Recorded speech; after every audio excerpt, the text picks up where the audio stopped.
어떻게 좀 내용을 균형 있는 질문을 해주셨으면 좋겠습니다. 어떤 내용 어떻게 높이 막루에 있는 노동자를 그것도 홀로 서 있는 노동자를 경찰봉으로 폭력적으로 진압을 했는데 치운운하는 것이 저는 오히려 불통 윤석열 정부 공권력의 현실인 것 같아서 마음이 아프고 매우 참담합니다. 저는 전혀 동의할 수가 없습니다. 총리님, 지금 총리님의 그렇게 원사이드한 모습은 어떻게 보면은 대통령께서도 조폭 얘기를 오늘 하셨는데 마치 조폭 수괴가 조직원들의 폭력에 대해서 무조건 잘했다고 칭찬하는 것과 무엇이 다른지 그런 의심도 들게 하고 있습니다.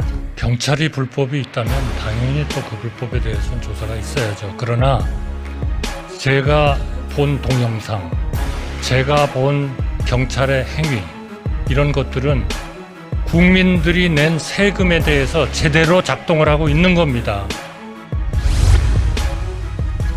지난 5월 30일과 31일 이틀 동안 대한민국은 야망과 폭력의 시대로 회귀했습니다.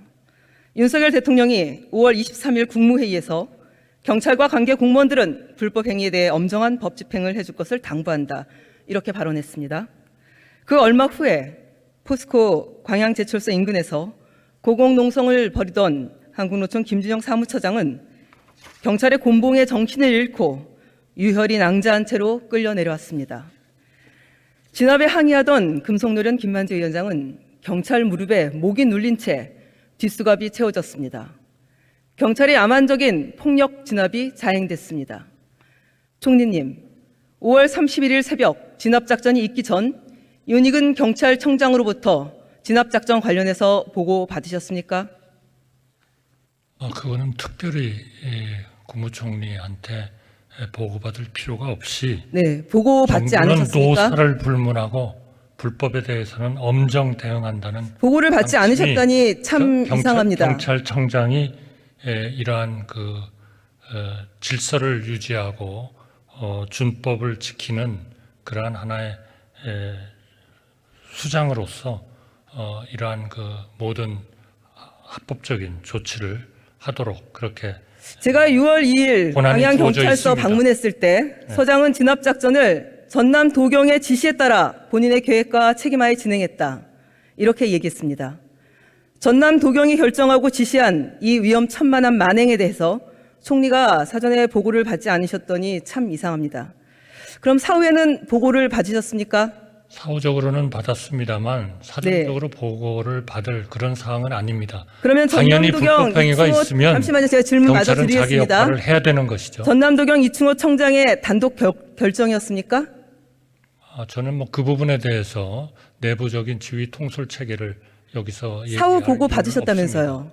없습니다. 누구에 대해서요? 방금 사후 보고는 받으셨다고 하지 않았습니까?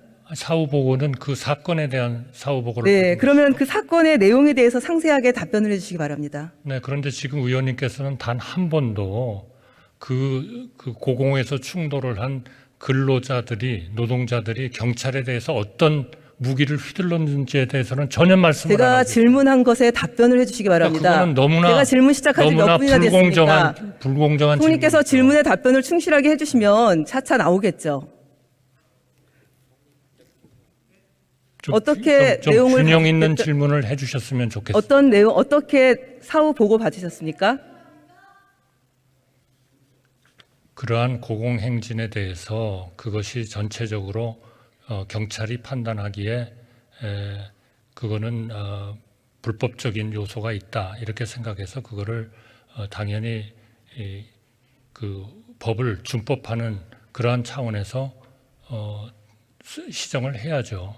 그런데 거기에 대해서 근로자 노동자들도 그러한 큰 칼 같은 거를 가지고 올라가 가지고 경찰에 대해서 행위를 하고 그럼 당연히 경찰로서는 그러한 행태를 진압해야 할 의무가 있는 겁니다. 국민이 세금을 왜 냅니까? 총리께서 상당히 왜곡된 보고를 받으신 것 같습니다. 영상을 확인하셨다면 큰 칼을 갖고 휘둘렀다는 말씀 차마 못하실 텐데요.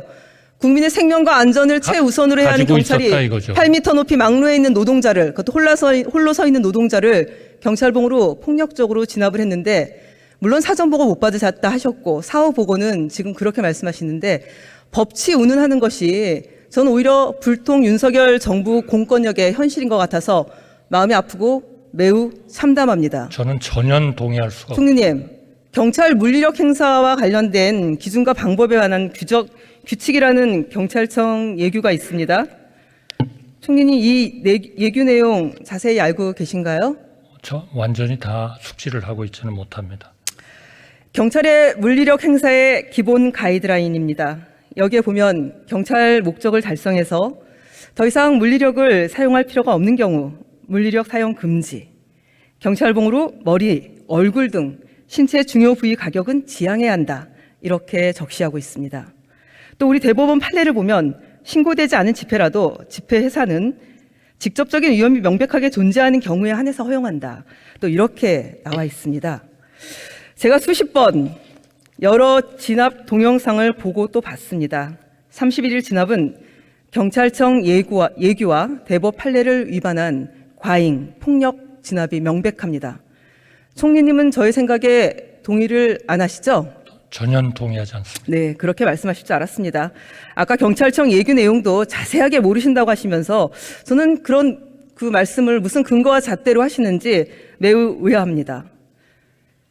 지금 총리님의 그렇게 원사이드한 모습은 어떻게 보면은 대통령께서도 조폭 얘기를 오늘 하셨는데 마치 조폭 수괴가 조직원들의 폭력에 대해서 무조건 잘했다고 칭찬하는 것과 무엇이 다른지 그런 의심도 들게 하고 있습니다. 의원님, 저는 총리께서 경찰의 폭력 진압에 대해서 오히려 불법은 없었는지 과잉 진압은 아니었는지 철저하게 조사를 해야 한다고 생각하는데 이거 조사하고 싶은 생각 없으십니까? 경찰이 불법이 있다면 당연히 또 그 불법에 대해서는 조사가 있어야죠. 그러나 제가 본 동영상, 제가 본 경찰의 행위 이런 것들은 국민들이 낸 세금에 대해서 제대로 작동을 하고 있는 겁니다. 만약 그거를 안 하는 경찰은 게 아닙니다. 그거를 안 하는 경찰은 직무유기를 하고 있는 겁니다. 그럼 앞으로 헌법상 그 권리인 집회가 1분이라도 더 하거나 집회 장소에서 단 1m라도 벗어난다면 지금처럼 불법 그리고 노사 법치 운운하면서 무조건 경찰복으로 폭력적으로 진압하시겠다 이런 말씀으로 들어도 되겠습니까? 기본적인 원칙으로는 법을 지켜야 된다고 생각합니다. 그러나 현장에서의 지휘자가 그거를 진압해야 할 지휘자가 유연성을 발휘하는 것에 대해서도 다 권한이 한꺼번에 주어져 있다 이렇게 생각합니다. 총리님, 의원님, 선진국에서 어떻게 민주주의를 하기 위해서 자기의 자유만 중요하고 남의 자유는 중요하지 않은 거는 얘기가 안 되는 거죠. 그렇게 비약시켜서 말하시는 게 총리님의 입장은 아니실 것 같습니다. 저는 매우 창피하지 않으실까 걱정스럽습니다. 일단 자리로 돌아가시기 바랍니다. 이정식 고용노동부 장관 나와주십시오.